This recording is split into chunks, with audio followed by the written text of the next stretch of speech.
Can I present a case study that shows how organizations have benefited in terms of agility through the adoption of Agile? Yeah, it's there's many of them, not all mine, and they're mostly available. And I'll be honest, as with all case studies, you have to be a bit careful because we like to sell ourselves through our case studies.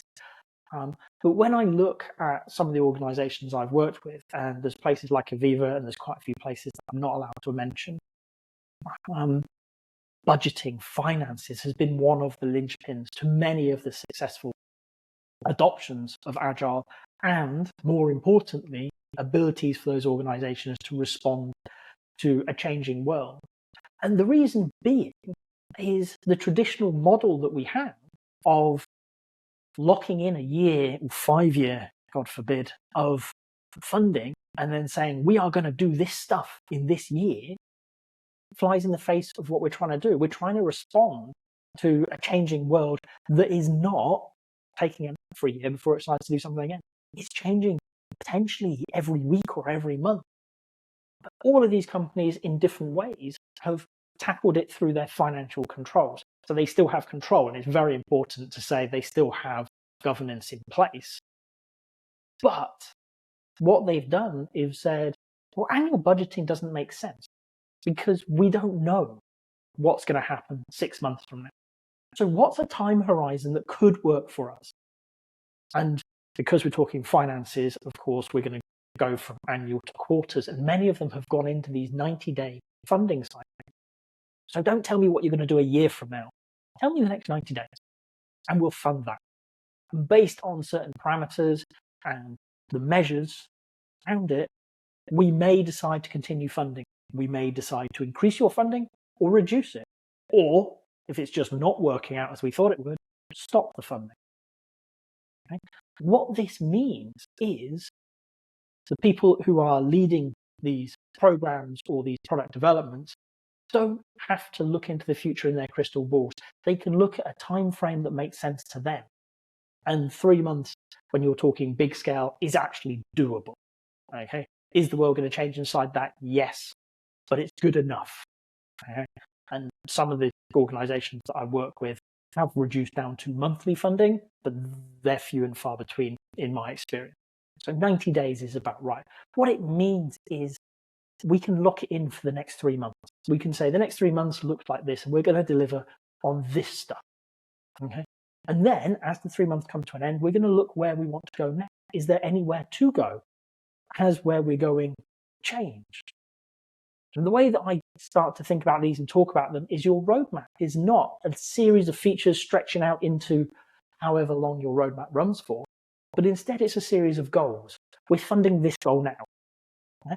And it might take a few months to deliver. It might only take a few weeks to deliver. We don't know because we've got a list of stuff that we think will deliver this goal. And then we've got the next goal.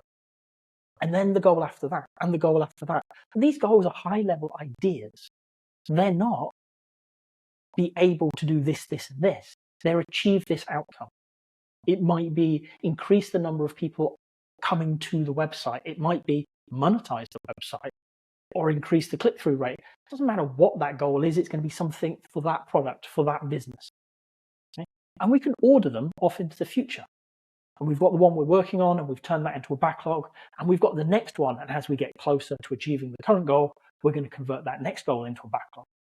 And then we've got other stuff going off into the future. These goals are just lines in a spreadsheet or in whatever system you use.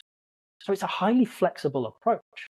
And it fits nicely in this rapid funding cycle because we can say, oh, in the next 90 days, we can achieve this goal. I mean, I'll be honest, I push companies to say, we'll get away from the 90 days even, but they don't. They tend to want to stay there because of financial controls and things, which is perfectly reasonable. What we want to do is we're focused on this goal for as long as it makes sense. And now what we want to do is put in place inside that 90-day cycle a check. Scrum has it built in as the sprint review, but many companies build in other things at weekly, 2-weekly, or monthly. And what they're doing is not assessing only the work of the current team, but also is this the right way to be going? So we can have a conversation, product folk, business folk, strategists, all of those people, is this the right goal to be chasing today? And if not, well, we can change direction. We can go after the next goal, whatever that may be. We can spend some time maybe shifting our backlog to look at a new goal because this was important, but it's not anymore.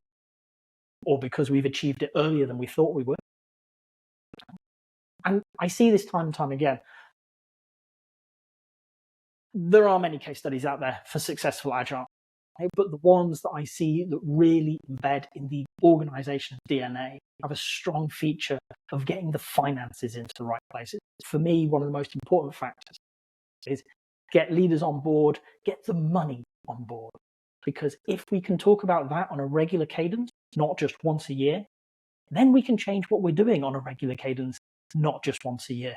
And the market is very unlikely to ever work at multi-year cycles. Again, it's going to be daily, weekly, monthly, whatever your industry is, it's going to be quick. We need to reduce down to that fast.